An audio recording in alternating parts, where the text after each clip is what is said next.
Welcome to the SREG Plant-Rich Diet Task Forces program with the eminent Australian climate scientist Gerard Bisshop. I'm Dawn Byford from the Rotary Club of Canmore in Alberta, Canada, along with Doug White from the Rotary Club of St. Thomas East Eco in the U.S. Virgin Islands, and other members of our Plant-Rich Diet Task Force from all over the world. The Environmental Sustainability Rotary Action Group, or SREG for short, was formed to empower the 1.4 million worldwide members of the Rotary family to take actions to sustain our environment, particularly to stabilize our climate. The SREG Plant-Rich Diet Task Force was formed in 2021. Transitioning to a plant-rich diet is one of the most impactful and delicious climate solutions any individual can take to help reverse global warming. Dr. Bishop's Eating for Tomorrow presentation will highlight why it is critically important to significantly reduce emissions from the agriculture food system sector, especially emissions from animal agriculture, in order to maintain global temperatures below 2 degrees Celsius by 2100. And I apologize, it's not Dr. Bishop, but he is very eminent. We are honored to have Gerard with us to discuss this critical topic. He is the Executive Director of the World Preservation Foundation. He worked until mid-2010 as Principal Scientist with the Queensland Government Department of Environment and Resources Management Remote Sensing Center, where he witnessed 4% of the world's deforestation for over 20 years. He co-authored a book for the award-winning Eating Our Way to Extinction documentary, and has produced a series of explanatory videos on the climate impact of animal agriculture, and also co-authored a report on the environmental impact of Australian beef production. Following 37 years with federal and state government, Gerard is now engaged in communicating environmental issues such as deforestation, land degradation, and biodiversity loss, and is full of optimism that together, humanity and our natural environment have a bright future. He is definitely a person who is creating hope in the world. We will have a short Q&A afterwards where Doug and I will ask a few more questions to end the program. Please stick around for a great discussion. Welcome, Gerard. Thank you so much for joining us today. Over to you. Yeah, thanks very much, Dawn. And it's a great pleasure joining you today and complimenting the wonderful work you do with SREG. What I have today is the background, the science, if you like, behind the documentary Eating Our Way to Extinction. And I've been asked to include a short part of my background to give you an idea of what industrial scale deforestation looks like. So I'll do that to start with. So I'll share that screen initially.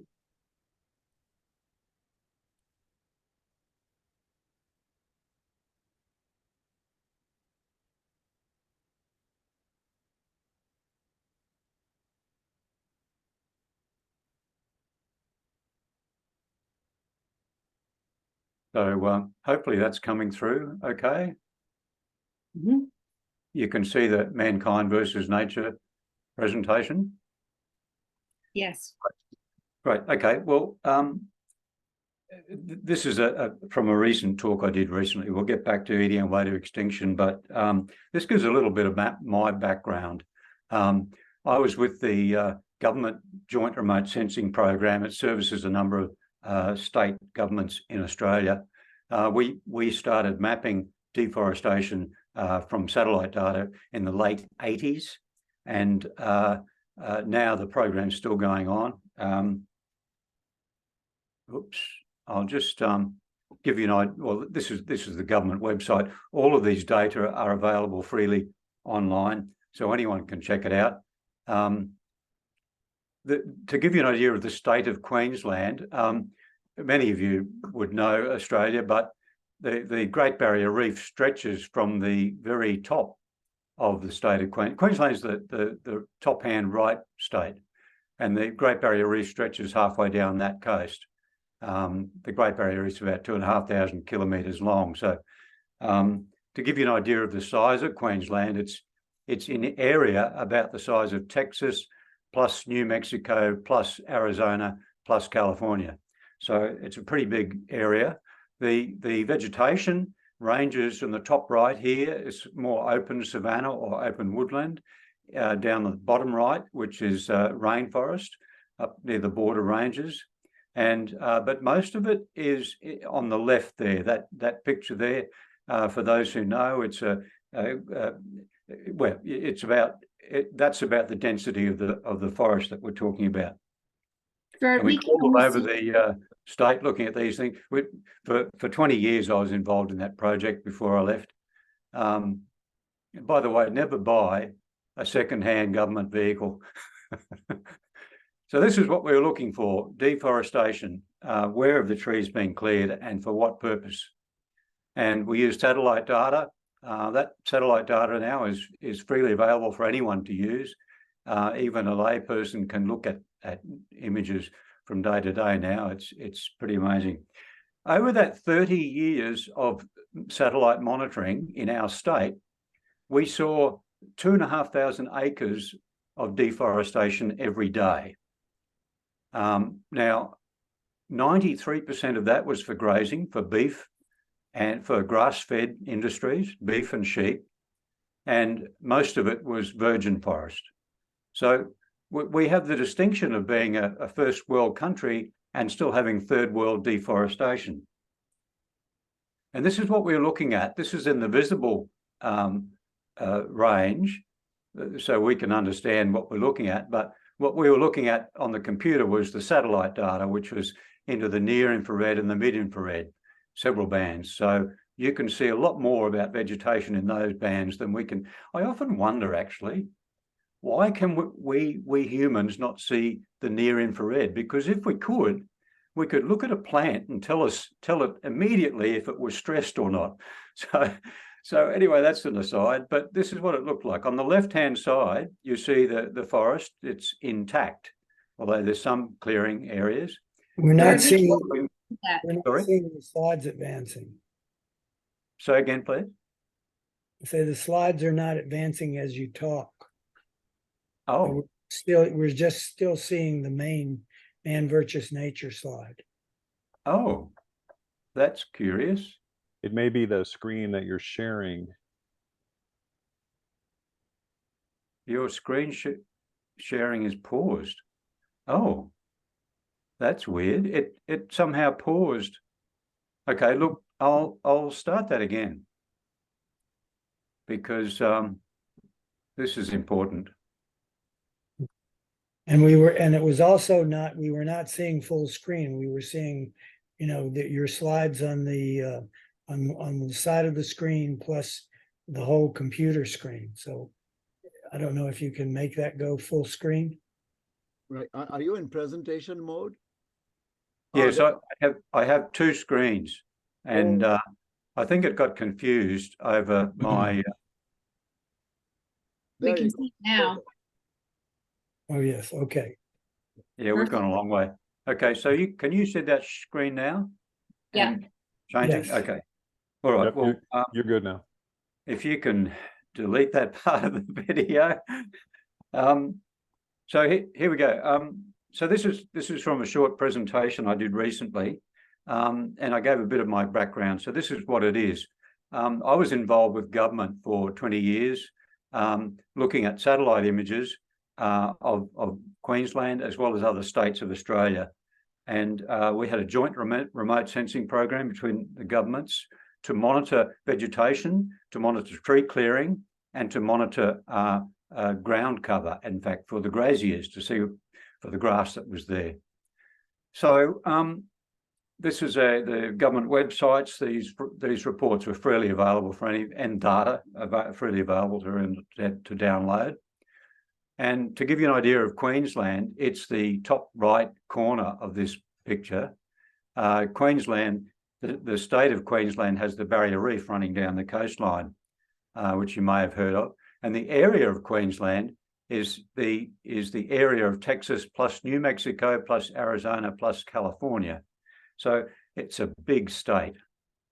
The vegetation on that we were looking at ranges from, in the top right-hand corner, it's open savanna or open woodland, and the bottom right-hand corner, it went all the way up to a dense rainforest.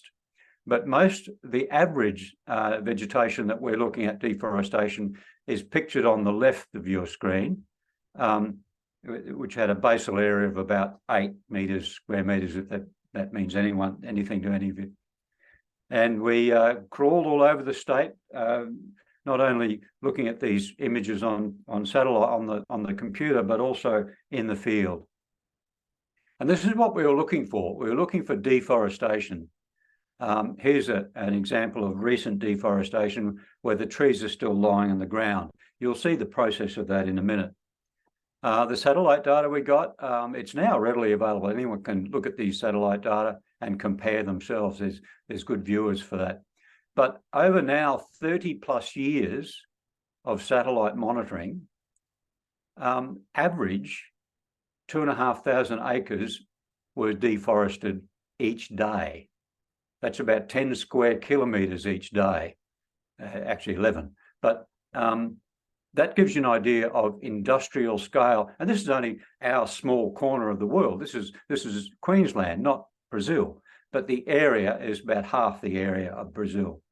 So 93% of that was for grass-fed industries, for beef and sheep production. And over the average over that 30 years, most of it was virgin forest.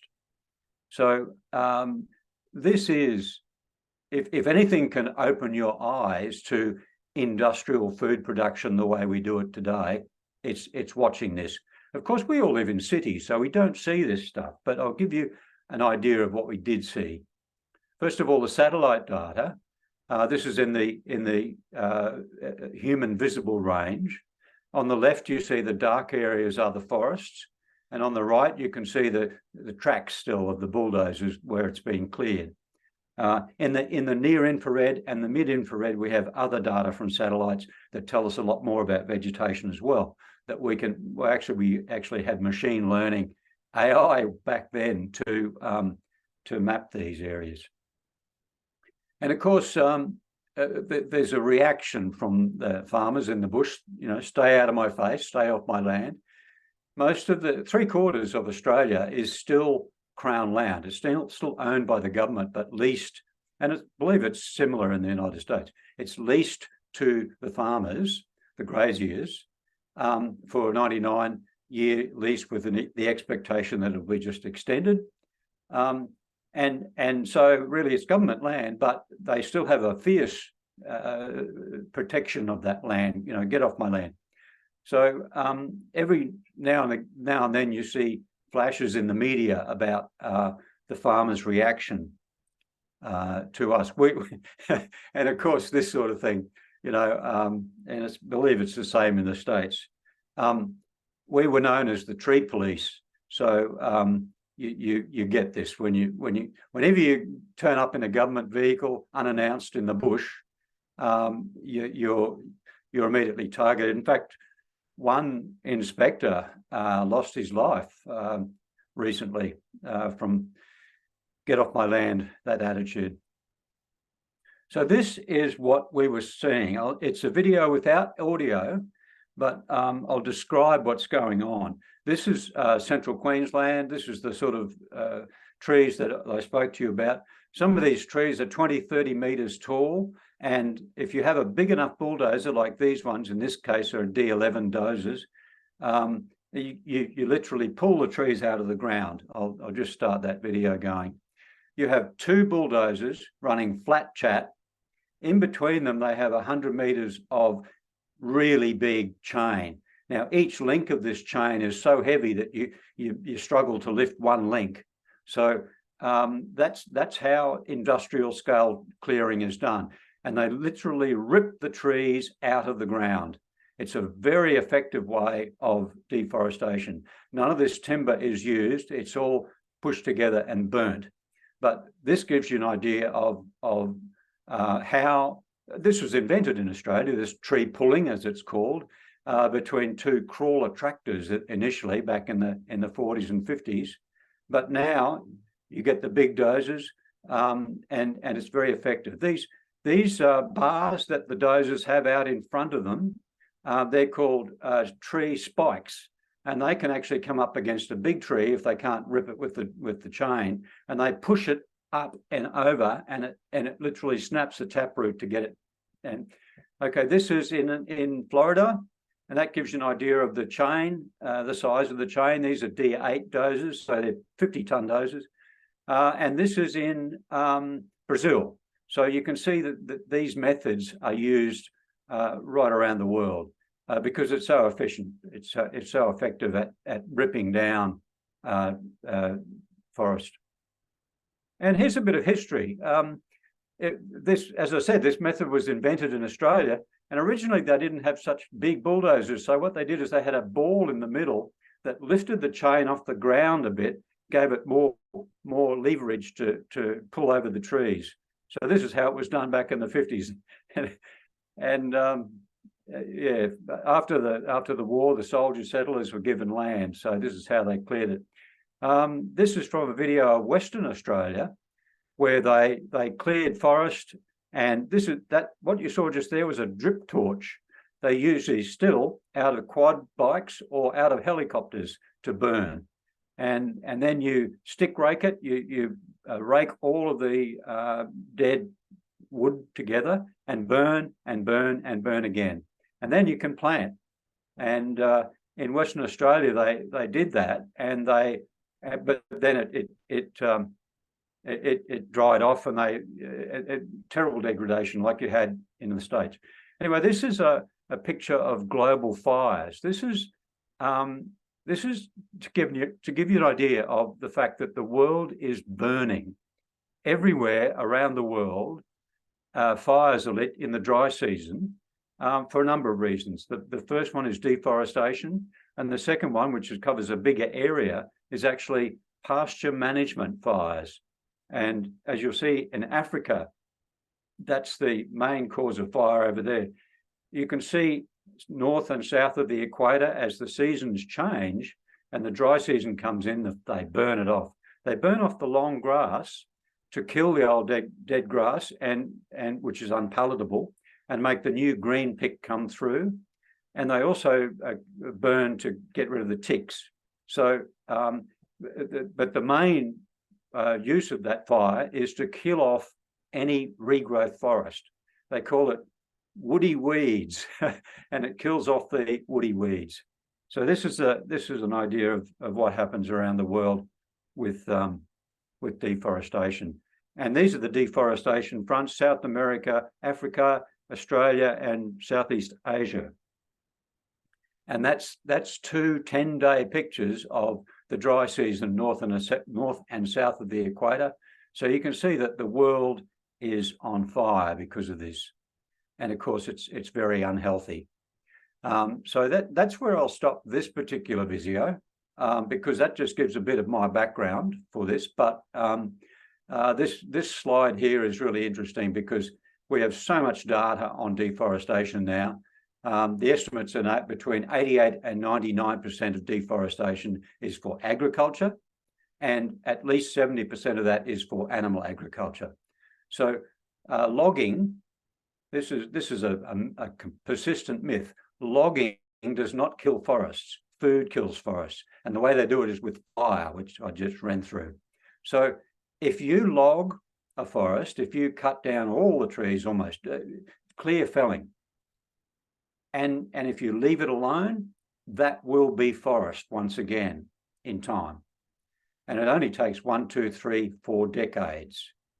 But to turn that forest land into something else like grazing land or cropland, you need to burn and cultivate and stick rake, as we saw. Okay, so I'll drop that share, and I'll share the other talk that I was. First of all,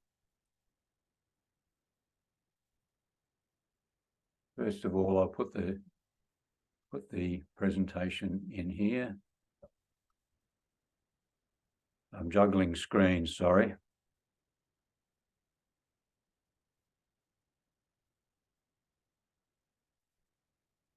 Okay, now did that share come through okay, eating our way to extinction? Great.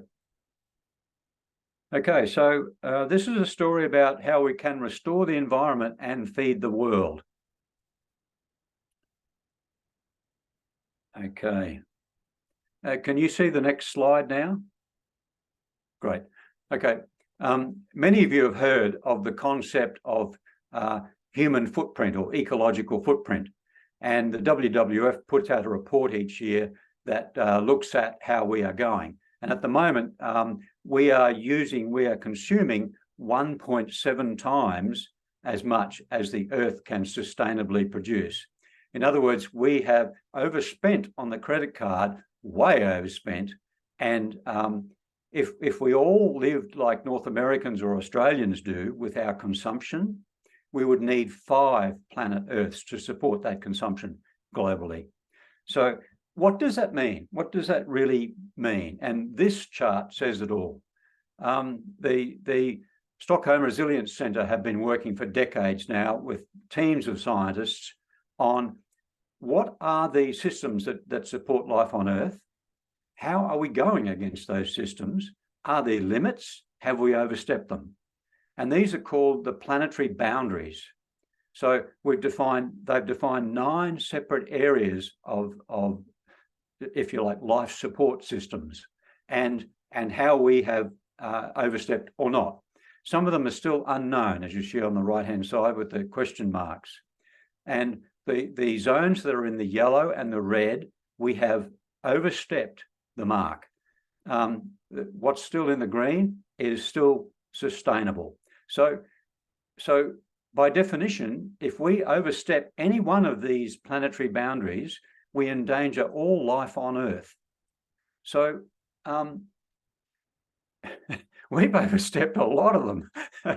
But there are solutions, and I'll get to those soon. But what I want to point out in this diagram is that the black dots represent the space, if you like, of that planetary boundary, the safe that's taken up by agriculture. So the black dots are the major part of many of these planetary boundaries that have been overstepped. They call it biosphere integrity here. That means the sixth mass extinction, the loss of wildlife on planet Earth. Land system change, that refers to deforestation.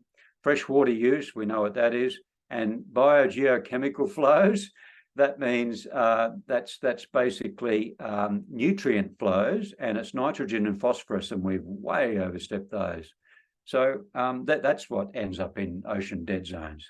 So I'll come back to some of those, but you can see there that agriculture has the greatest part of our footprint on planet Earth.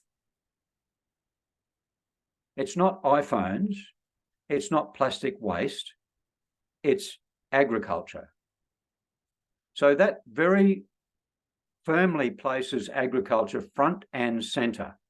And what I'm about to show you is how animal agriculture has the greatest part of that footprint by a long shot. So it's well studied and well known that global food production is the single largest driver of environmental degradation and transgression of planetary boundaries. You don't hear about this much. You hear about many things that cause the breakdown of the systems that support life, but you don't hear that our food is the major contributor. Just to run quickly through the distribution of mammals on Earth. Many people say, well, you know, we used to have millions of bison roam the plains in North America, for example. But what I'm about to show you is the current distribution of mammals. Mammals are the ones that warm-blooded, they have children. So this is a diagram. Humans make up 1/3 of the biomass of life on Earth.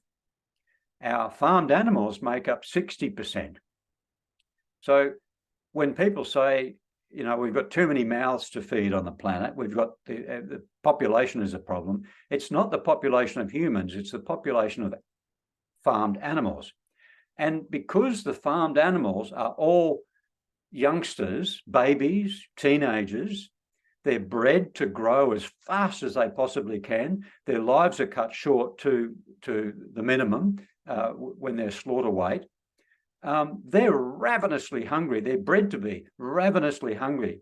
Pigs, for example, put on 1.7 kilograms a day.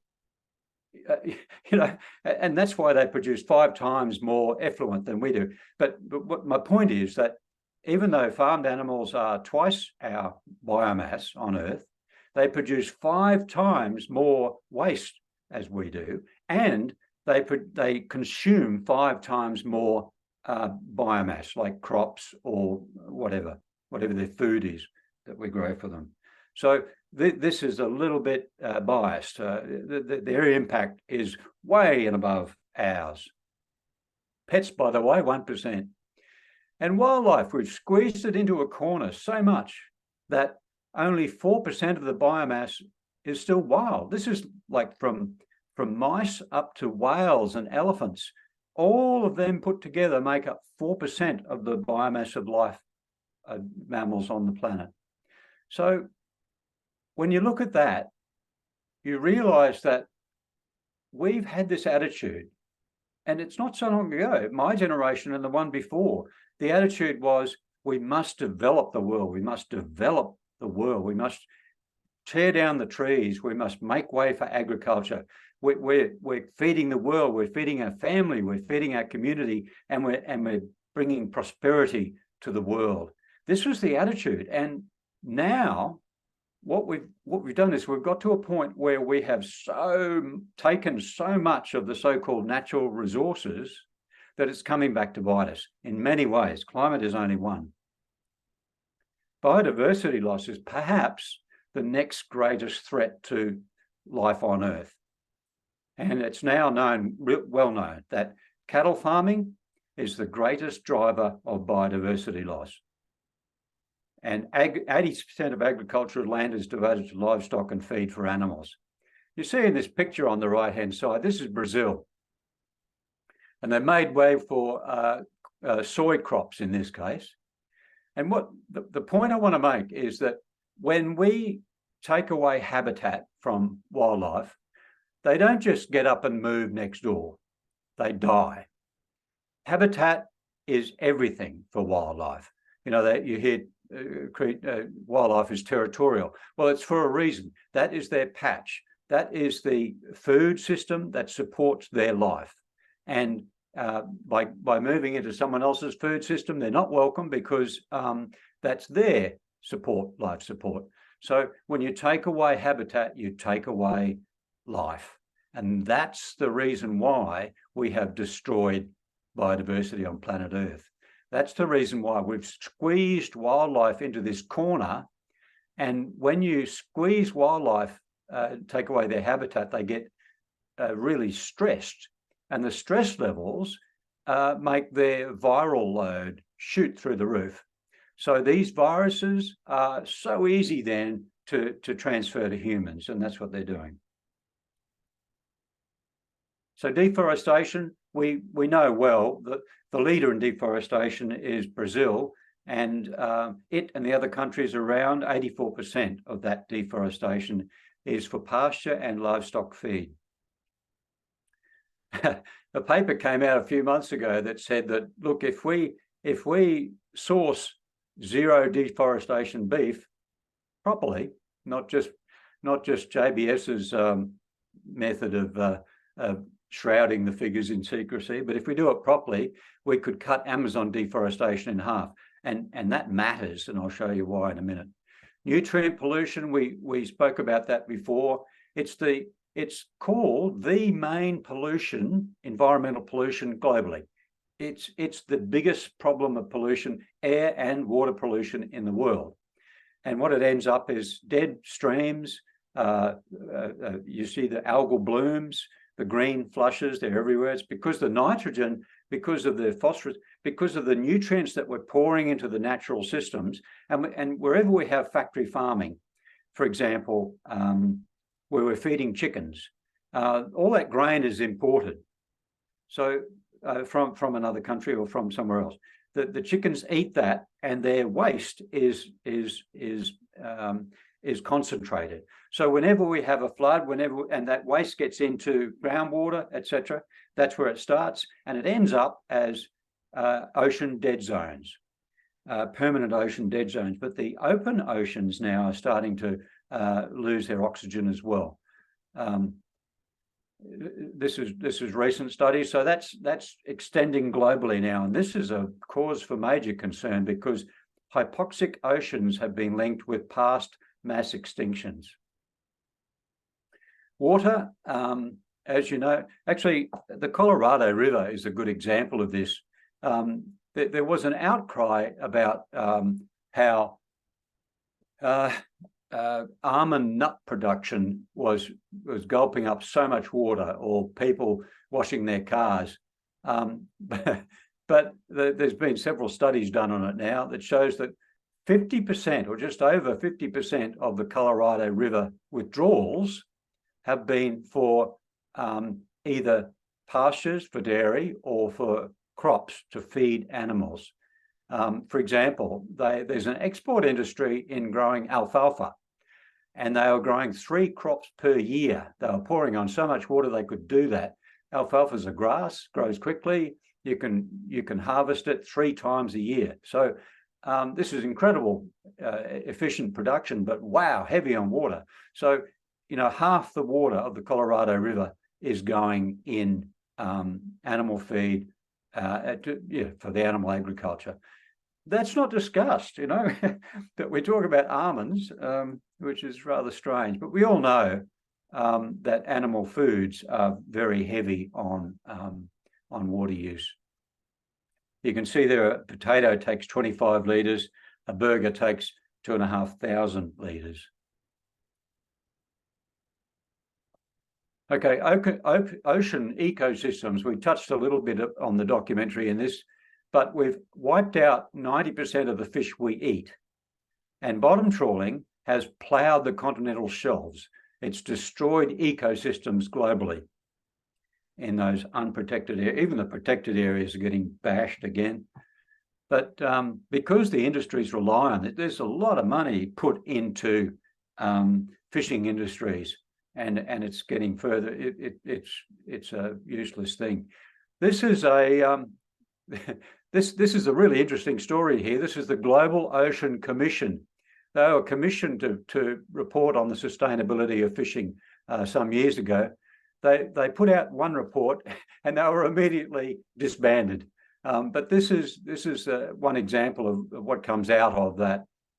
You can see that since the 1950s, our fishing capacity has grown by 63%.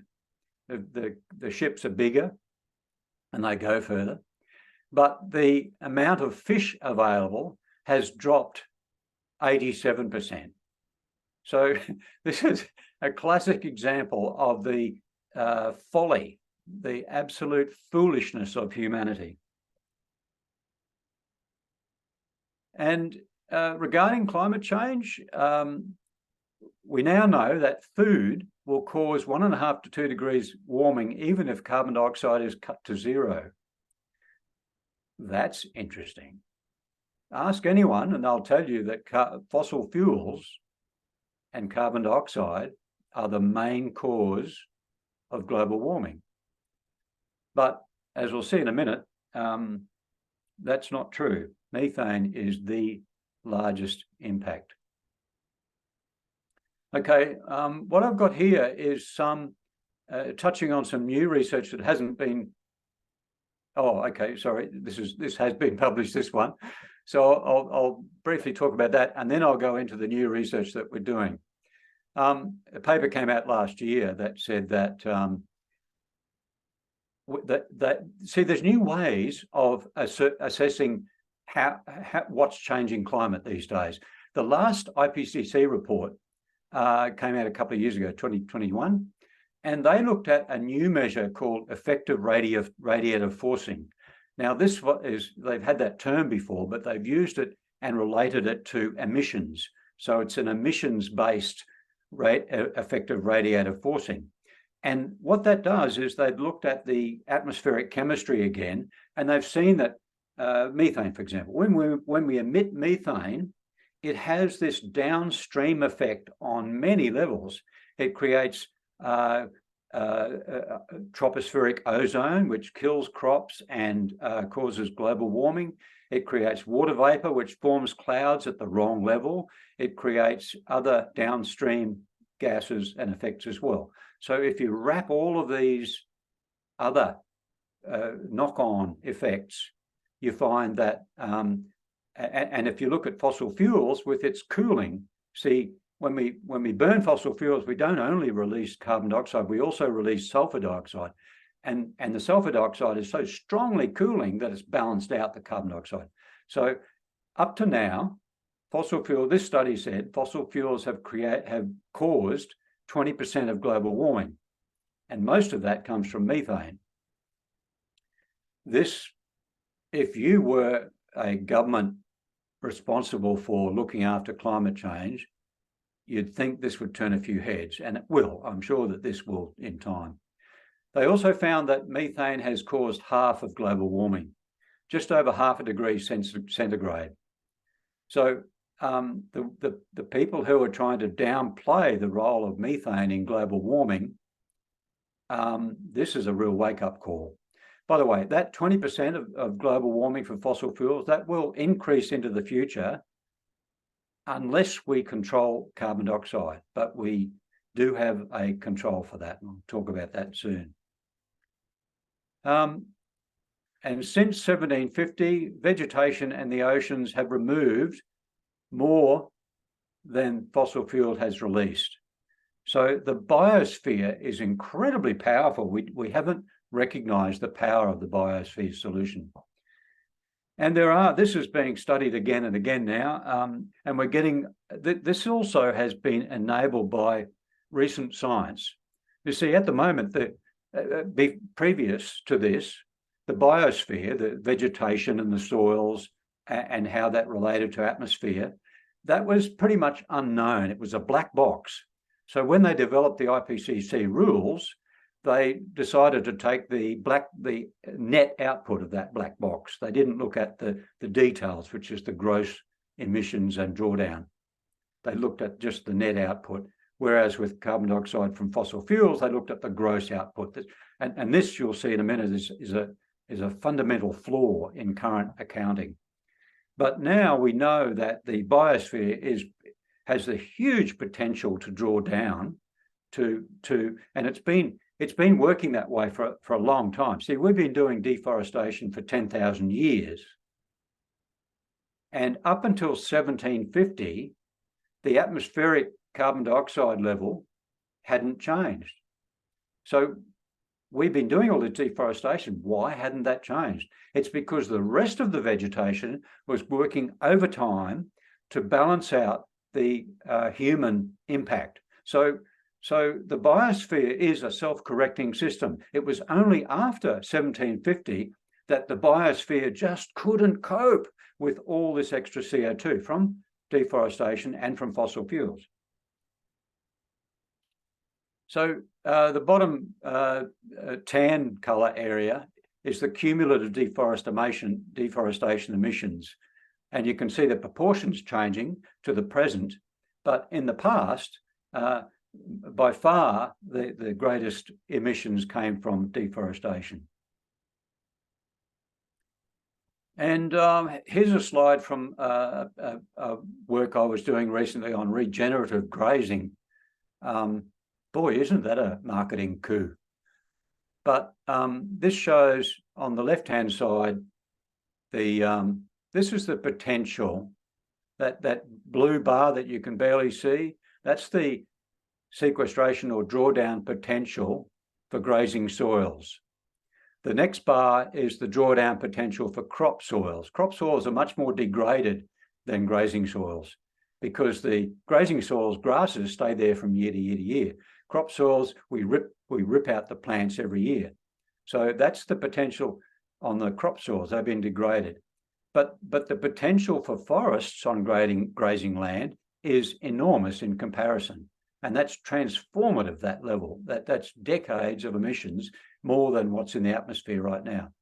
So that's the potential. And just for fun, I measured the potential of forests on built-up lands, which is that bar to the right-hand side. So even though we might think that cities spread everywhere, they only actually cover 1% of the land.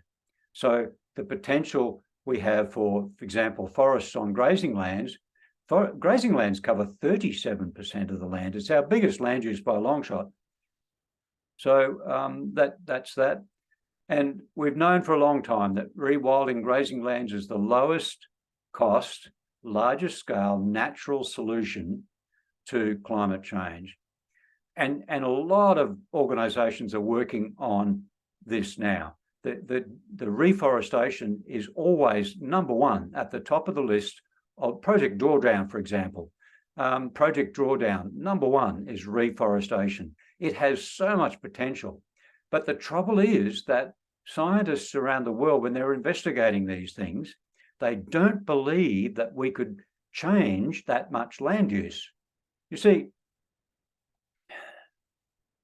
George Monbiot, he's recently written a book called Regenesis.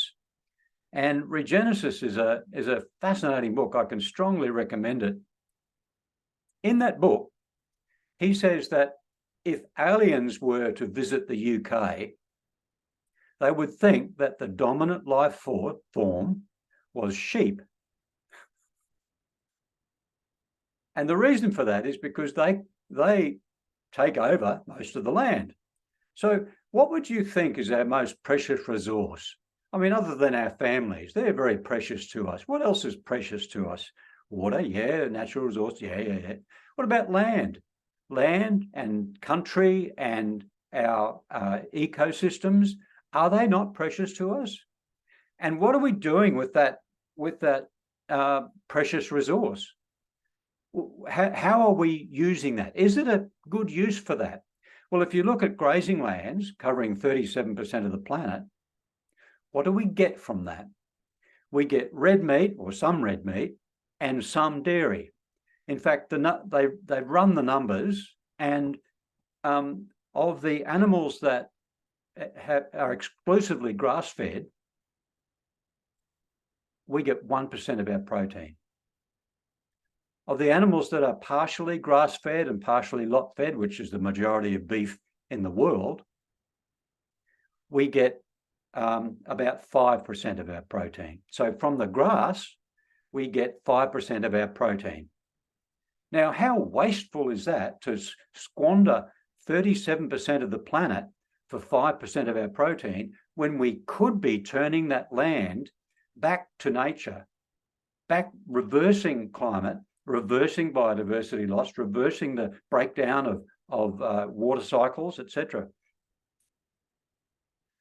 So farmed animals give us, use 43% of the land, including the crop area, but they give us by dry weight, this is IPC work here, they give us by dry weight 12% of our food. IPCC science is good science. The real reports collate all the latest research and put it together in a pretty good form, but only scientists can really read it.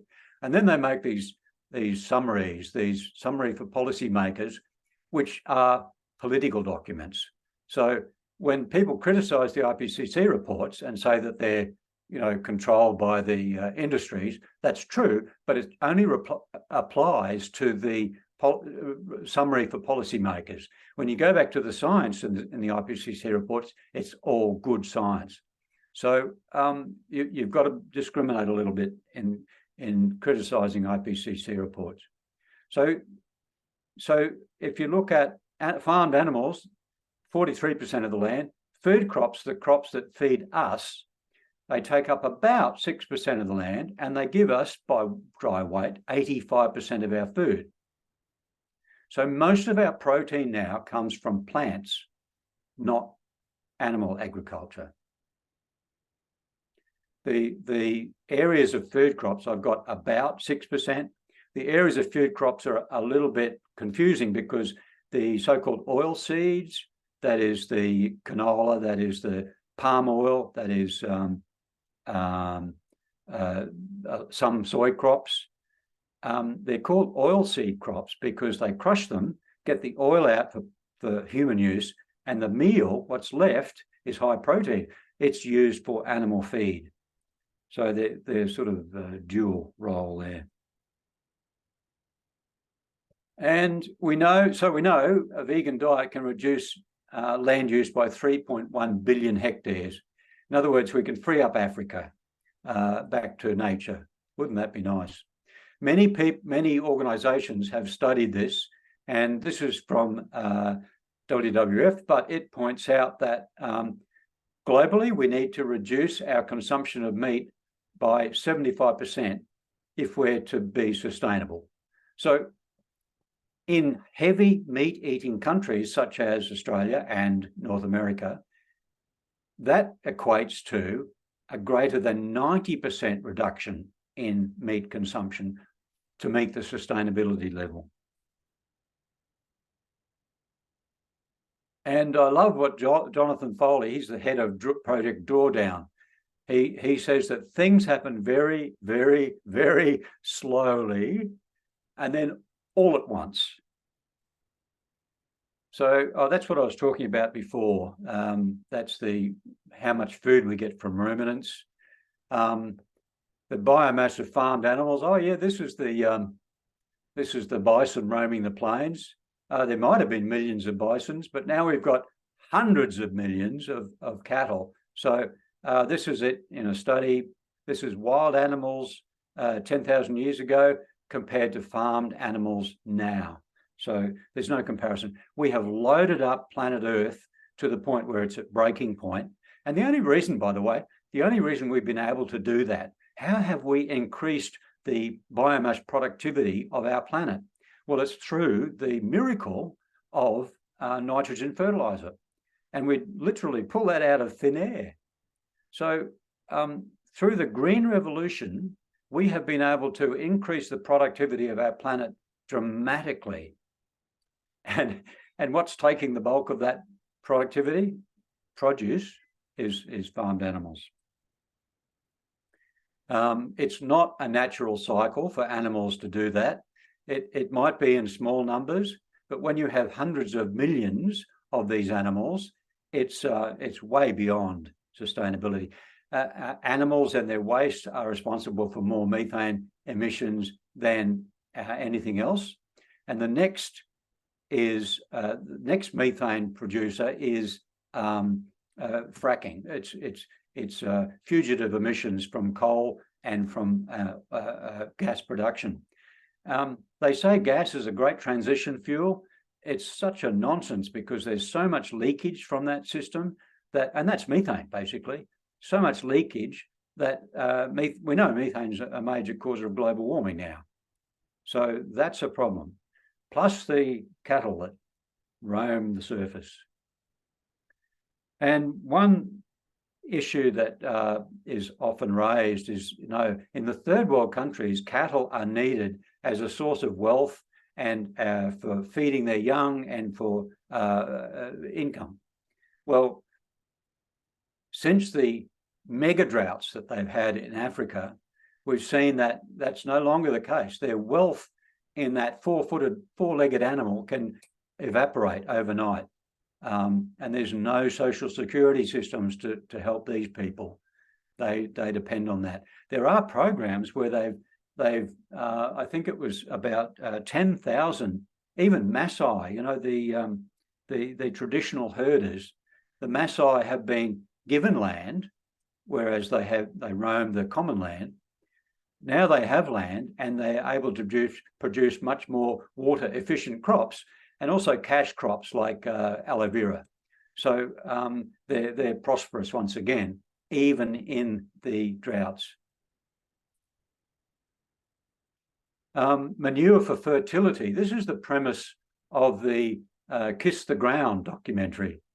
A lot of it is good, but they do say that we need animal manure for fertility. Well, when I heard that, I laughed out loud. The greatest pollution on Earth is caused by animal manure. So for us to think that suddenly this is going to become a wonderful thing for our soil, it's such a joke. When you have floodwaters, some of you have experienced floods recently, and the authorities always say, do not enter floodwaters, they are toxic. And the reason they are toxic is because they're loaded up with salmonella and so many other toxins from the effluent ponds that come from farming. You see, as I said before, the effluent from farmed animals is many, many times our effluent. And there'd be a public outcry if our effluent were not treated properly. Public outcry. But there is absolute silence around 5 times as much effluent that is not treated at all. It's just in ponds, and that leaks, of course. When it overflows with rain, of course, it's a disaster. So this is the problem. That animal manure is not a solution at all. And this is some of you may have seen the protests in Holland recently, in the Netherlands. Farmers protesting against government intervention in their business, saying they must have less cows. Well, it's been known for decades that the nitrogen pollution from the Netherlands farming is actually killing off their environment big time. It's got to the point where they've got to change. So it got to the point where government decided, okay, as much as we don't want to do it, we'll have to do it. So they started to implement those policies that compensated farmers for reducing their herds. Now, so some farmers didn't like this government, get out of my face, and so they started protesting. It's been taken up by social media, and it's from an environmental standpoint, the people protesting alongside the farmers are absolutely hoodwinked. They don't know what they're doing. Even the farmers, they must be cynical about this because they well know what they're doing. So anyway, animal waste is a big problem. So that's the end of the presentation. I've got another presentation here that I will talk to you about the recent research, the recent work that we've been doing, and I'll just run through that very quickly. Sorry about the time it takes to swap over here, sorry,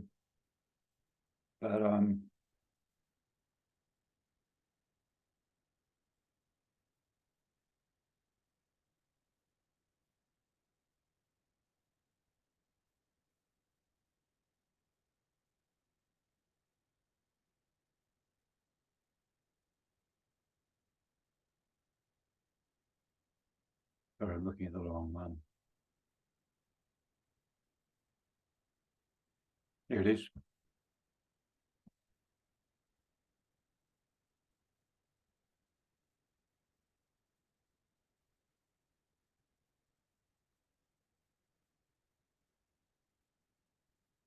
Yes, here we go.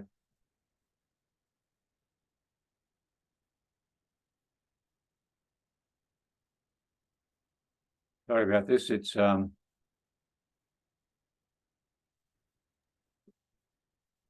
Oh, good. Sorry about this. I have to run, but this is absolutely fantastic, and I can't wait to watch the whole thing. And yeah. thanks so much for your work. It's beautiful. Great. Thanks, Joy. Bye.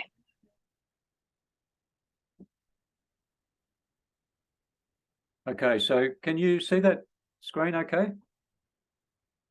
Great, thanks. Maybe you can edit this to take out the pauses.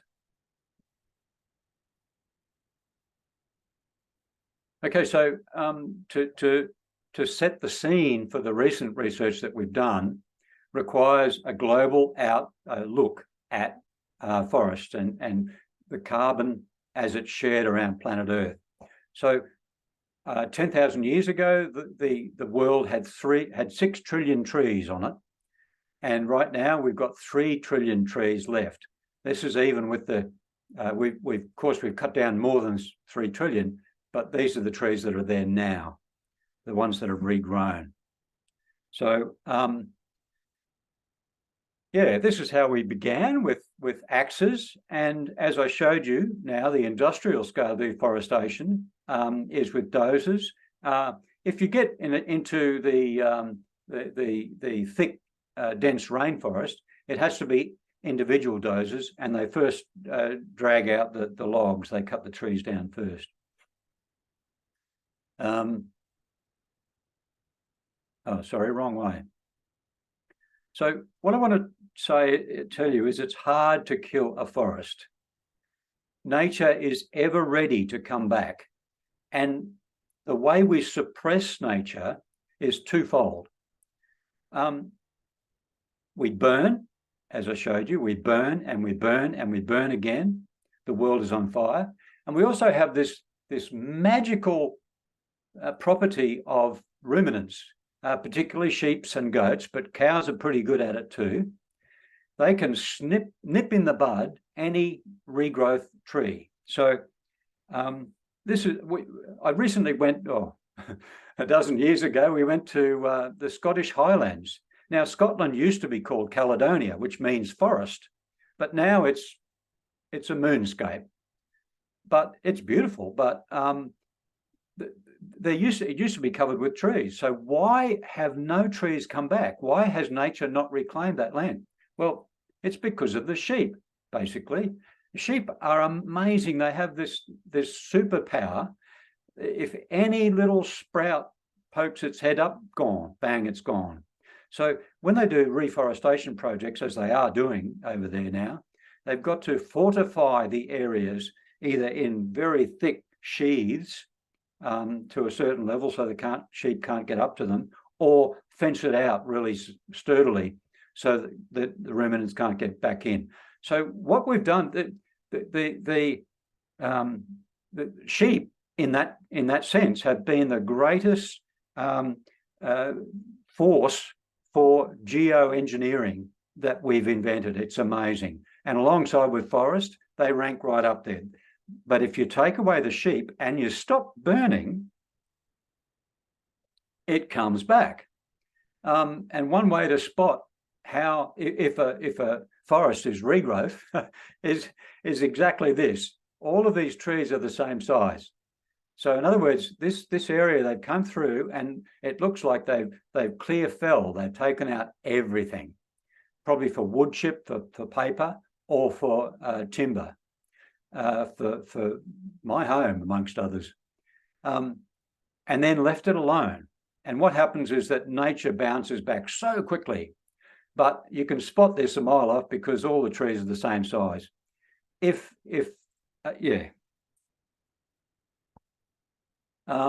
is a bit of my history. I worked on the Beyond Zero Emissions land use plan that became too hot for them, so they called it a discussion paper. This is because I found that Australian animal agriculture causes half our emissions. They didn't like that, so they buried the report. But this is what we're working on now. This is what I wanted to get to. What I've been harping on about is forest all along. It's all about forests. The climate on Earth, the biodiversity loss, it's all controlled by the forests. So this is what we find. This is what we found, and it's so plain and clear and obvious that it's been accepted this way, and this is what's accepted. There are two main sources of carbon dioxide: fossil fuels. We can count fossil fuels really well. We know how many litres of oil are taken out of the ground. We know if we burn that, how much carbon dioxide it'll produce. And the other source of carbon dioxide on the right is deforestation, which we've been doing forever. And that was hard. We didn't know exactly how much that released.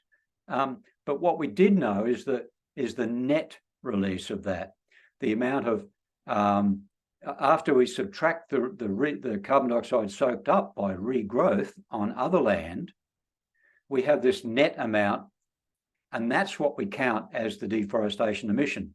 Now, this is an IPCC report convention. It's, if you like, 30 years ago they developed these, but it's a convention that, you know, they made the rules so that every country had the same set of rules and they could define their own country emissions, so they could then measure how are we doing. This is all very good, but this accounting, where we have net accounting for deforestation and gross accounting for fossil fuels, this has been accepted, you know, broad daylight, everyone sees it. This is just the way we do it. But the problem with that is it's introduced some huge discrepancies, because this is what happens to carbon dioxide gas when it's released. In fossil fuels, some of the carbon dioxide ends up in the atmosphere. Most of the carbon dioxide that same year is absorbed by vegetation growing. Now, what we've done is, because we've got CO2 fertilization, it means that trees grow bigger. So the carbon, lots more carbon dioxide is being soaked up by the trees. Okay, on the right-hand side, same story. When we deforest, some of the carbon dioxide is released into the air, but most of it is drawn down by existing vegetation. So both ways, most of the CO2 is absorbed by growing trees. But this is how we count for that. On the left-hand side, fossil fuels, all of the CO2 is counted. On the right-hand side, deforestation, we only count about a third of it because of these rules, because of how it was developed 30 years ago. Well, now we know better. We have vegetation models and we have much more information on the biosphere carbon dioxide flows. So why does this matter? It matters because when we look at historic greenhouse gases, we find that deforestation has released 4 times more carbon dioxide than fossil fuels. How about that? And fossil fuels are a minor cause of global warming. How about that? So trees determine climate on Earth more than anything else. Fossil fuels are up there right now. The mix is now more fossil fuel emissions than deforestation. But that's only in the recent few decades. Up until then, 4 times more carbon dioxide has been released by deforestation. So this is a graph of that. This is the IPCC's conventional system. This is how we all the scientists, and these are not, I'm not poking fun at scientists. I'm not saying you're wrong. There's hundreds of dedicated, incredibly talented scientists been working on this, but it's sort of the flaw right in front of our nose that we've missed. But this is the conventional treatment. We graph the emissions from fossil fuels, which is the brown area on this graph. And as you can see, it's been increasing. This is a cumulative emissions. So adding 1 year to the year before. And as you can see, the emissions from fossil fuels are ramping up very quickly. And this is what and the green area on the graph is the deforestation emissions. But you see, this is what we measure, which is the net emission. So this is how we've been looking at climate up until now, with the brown compared with the green. And sorry, on the left-hand graph, most people would say, yes, okay, fossil fuels dominate. Deforestation is secondary. But if we do the accounting the same for both, the graph on the right is what we see, that emissions from deforestation are way more than from fossil fuels. And what's left in the atmosphere is just this small amount up the top here. So you can see that what's happened over these 10,000 years is that nature has been working flat out to balance our excesses. And it's only in the last 2 centuries out of 10,000 years that nature has been unable to keep up with our emissions.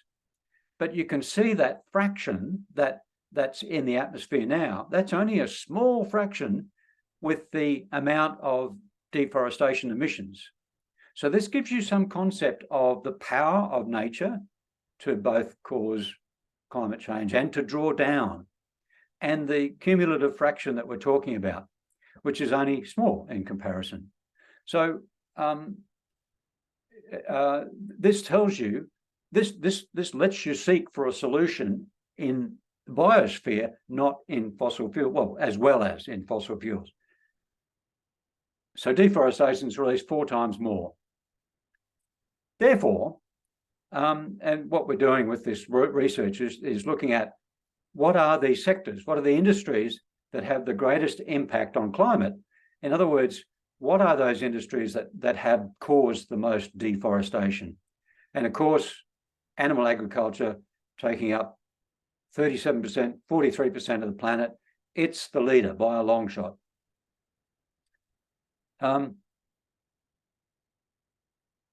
Yeah.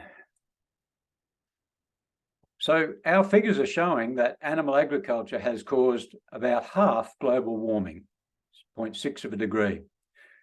These figures aren't verified. They're not peer reviewed yet. We probably released this as a preprint, but we've got to go through a big process to publish this in a journal. So treat this with a grain of salt. The reason animal agriculture has caused so much climate change is directly because of its deforestation impact. And we find that methane has caused nearly half of global warming, similar to what the previous study that I looked at. So those people who are trying to downplay the impact of methane, this has got to stop that in the tracks. Here's some charts that we produced. As I said, take these numbers with a grain of salt, but this is looking at 4, 5, 6, 7, 8, 9, 10 of the top 10 emission species, which start with carbon dioxide, methane, nitrous oxide, etc., etc., etc. And we looked at the effect of radiative forcing from these, which is now available from the IPCC, and we matched those against industries. And we find that if you look at the colourful bar on the far left-hand side, the 0 is in the middle there. Okay, so that's no effect on climate. Above that line, you can see the biggest impact is blue, which is carbon dioxide, and then above that is methane in the brownie colour, and the other gases on top of that. The halocarbons have a big chunk of that. But beneath that line, you see the grey area, which is sulfur dioxide, and others like nitrogen oxides and organic carbon below that line actually cause cooling. So fossil fuels have released all these emissions above the line that cause warming and the cooling from below the line. So when you subtract one from another, if you look at this grey bar shape on the right-hand side, you see that's the net impact of fossil fuels. So fossil fuels have caused way less than other sectors, and the other sectors are so large because of the land use impact. I won't go through, there's a lot of data there, but what I wanted to point out was that it's all about trees. It's all about forests. Fossil fuels are a minor part of warming up until now. Fossil fuels are now in our face. They're greater than deforestation. But knowing the huge power of vegetation, we can deal with that. We can make carbon dioxide a short-term emission. This also, by the way, it levels the divide between north and south. A big focus of climate talks up until now has been the less developed countries looking at the most developed countries and saying, but you've been emitting emissions for centuries. We've only just started.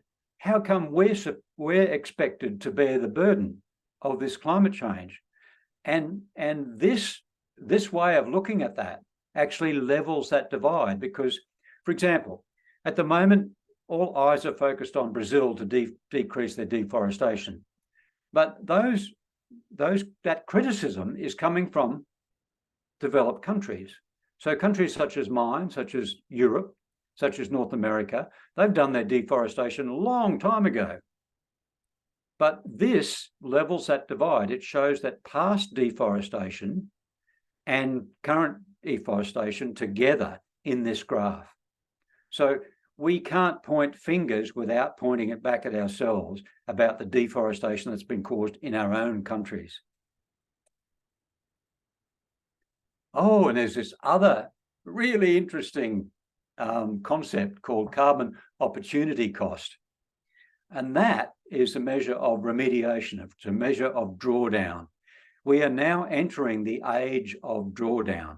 We've got industries built on carbon offsetting, and most of those carbon offsets are trees. So you've got this, every industry is looking at how do we go green? How do we become carbon neutral? And it's all through offsets.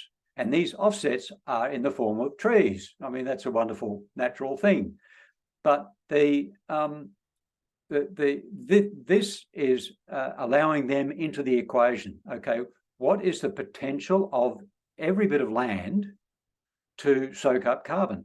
So we can look at, and this has been well studied, the opportunity cost of all the land around the globe to revegetate that. What's the potential there? How much can we draw down? And if you add that potential, like the land taken up by these industries, animal agriculture, because it's so land hungry, it dominates the planet, therefore it dominates the carbon opportunity cost. Next is crop agriculture for food, for fiber, etc. And as I said before, the cities, the built up areas, they're only a minor fraction. They only cover a small part of the land, 1%. So it's not that we need to rip up driveways and plant trees. It's that we need to look at what we're doing with the bulk of land on planet Earth, and that is grazing cattle and sheep on it. So animal agriculture, while it has the greatest impact and has had the greatest impact on deforestation in the past, it also has the greatest potential, same coin, two sides of the same coin, to reverse global warming. And fossil fuels have caused less than 20% of warming. So my conclusion from this presentation is that rewilding, and this is Scotland, by the way, this is an area of Scotland where they have rewilded. Rewilding actually solves humanity's two greatest environmental crises. The sixth mass extinction, which is worse than we think, and the solution is habitat. And this is a half-Earth project, as you may have heard of, to return enough land to nature, enough habitat to nature to give it a chance. And so returning grazing lands will certainly do that. And secondly, the climate crisis. And the pictures on the bottom of that screen is the face of climate crisis for the future. Refugees. We're going to see this more and more. At the moment, there's for the last 15 years, there's been more than 20 million refugees per year. Most of them stay within the same region, although they might move country, they stay within the same continent. Some of them leave and go to another continent, like that crisis we had in Europe, where all the Syrian and so on refugees ended up there. They had no food for the family, so what do? Imagine you were in their shoes. You'd hate to leave your country, your homeland. You'd hate to leave the farm that you've been working on for and built up, and the house that you had. It would take a lot to get you to move to another continent, but they have to, because there's no food, there's no water. So this is the face of climate change. And of course, that brings conflict with it. We know that with enough land carbon sequestration, we can solve the climate crisis once and for all. So rewilding grazing lands, both of these are Scotland from my own picks. Rewilding grazing lands can and ending deforestation will reverse global warming, no question. So the two most urgent crises on Earth are solved by this one move. I'll go through these. Joni Mitchell, who doesn't love Joni Mitchell? She said, "Don't it always seem to go that you don't know what you've got till it's gone?" Well, it wasn't paving paradise, it was actually grazing paradise. That's caused the problem. So we need a new vision. And we've got to realise that the climate disaster is human-made, not cow-made. And we can share this precious planet. All life can prosper. It would be humanity's greatest achievement. This was the grandfather of biodiversity. He died last year, sadly. And Oren Lyons says, nobody owns the woods, but everyone is responsible. So every square foot, every acre of land, every tree, every shrub, every grass is precious and crucial for our survival. It's a big mindset change, but we'll get there. And as Salish Rao says, are we collectively desperate enough to contemplate lifestyle changes? And, oh, I've got to show you this. My daughter-in-law had it made for my last birthday. I don't know if you can see it, but this is eat plants and plant trees.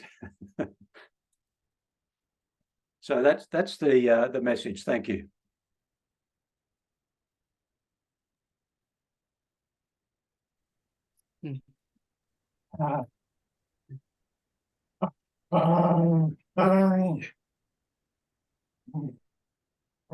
Wow, that was really awesome. Thank you so much. Just amazing information. Yeah, it is amazing when you put it all together. It's staggering, really, that how simple it's going to be to fix up our biggest problems. And as Jonathan Foley said, things happen very, very, very slowly and then all at once. And I've got a feeling that the actual tide is turning, that people are waking up to the damage that we've caused nature, and that by reversing that damage, we can rid ourselves of the current pickle that we're in. Absolutely. I think that, you know, the fact that the world literally is on fire, the people are, and these incredible heat waves and floods and natural disasters, people are starting to wake up. So this is incredibly timely information. And thank you so much for spending time with us. It's really wonderful. It's a great pleasure. Thank you for inviting me. The work that ESRAG is doing is wonderful. Bravo. Thank you so much, Gerard. I just feel so grateful for your presentation today. And I think it will give us a lot of great information to share as we move forward with our climate activism.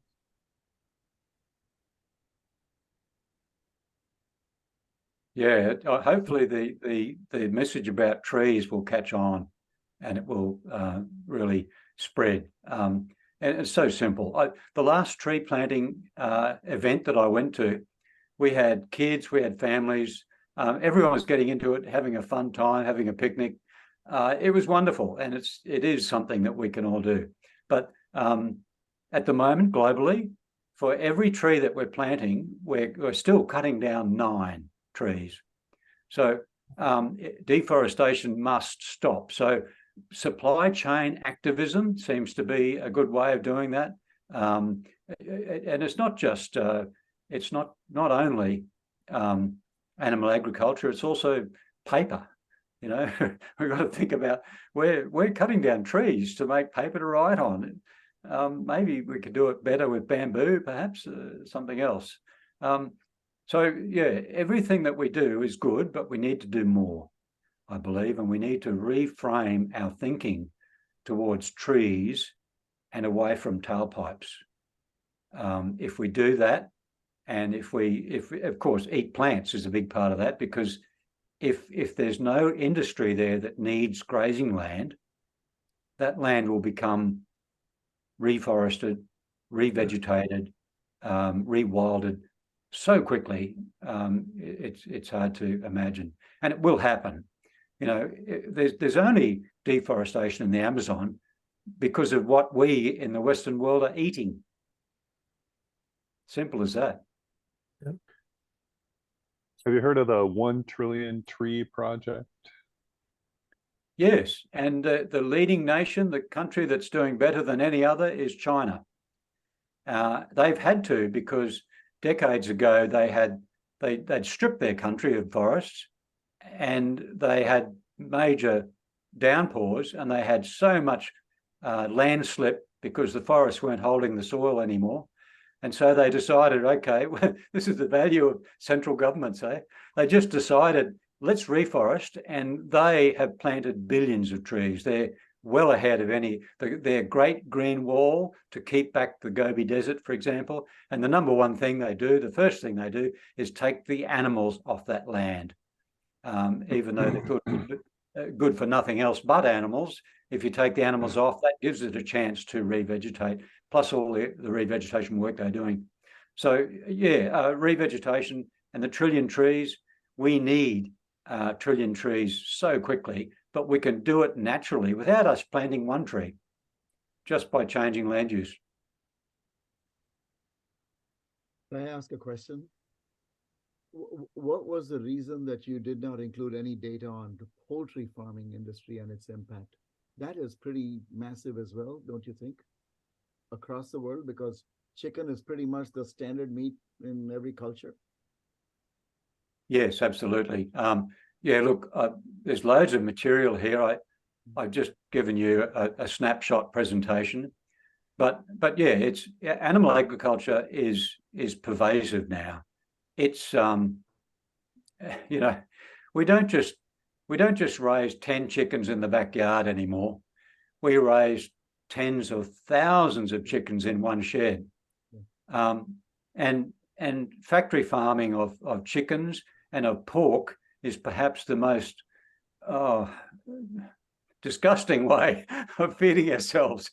You know, those people who live anywhere near these facilities will tell you that the air and water pollution are noxious and pervasive. It kills the methane produces in the atmosphere, and methane comes from their waste. Methane produces tropospheric ozone, and ozone actually kills plants. So if you look it up on Google, you see that plants, they reckon that we have, well, they've estimated that globally we've reduced crops by 5 to 10% because of the ozone, and this is purely from the methane. So that's one impact probably not many people knew about, but definitely the environmental pollution is absurd. And as I said before, we don't treat any of that effluent. We pump it into ponds. Sometimes we line those ponds with plastic, but you know, plastic deteriorates and it leaks and floods. And where do they have these facilities? They usually have them beside the grain producing areas to minimize the cost of getting their food, and which are pretty much flat areas. So these flat areas are prone to flooding. Yeah, it's a cocktail that adds up to environmental catastrophe. Thank you. Yeah, just one more thing on chicken. Some people think, well, chicken is the most efficient producer. We only need to feed chicken six times the protein to get one protein out. So that's the most efficient meat produced. That's wonderful. But the waste, for those who are worried about food waste, that's extreme waste. It's like lining up 6 bowls of pasta in front of you, eating one and throwing the other 5 in the waste. How wasteful is that? That's way worse than any going off in the fridge waste.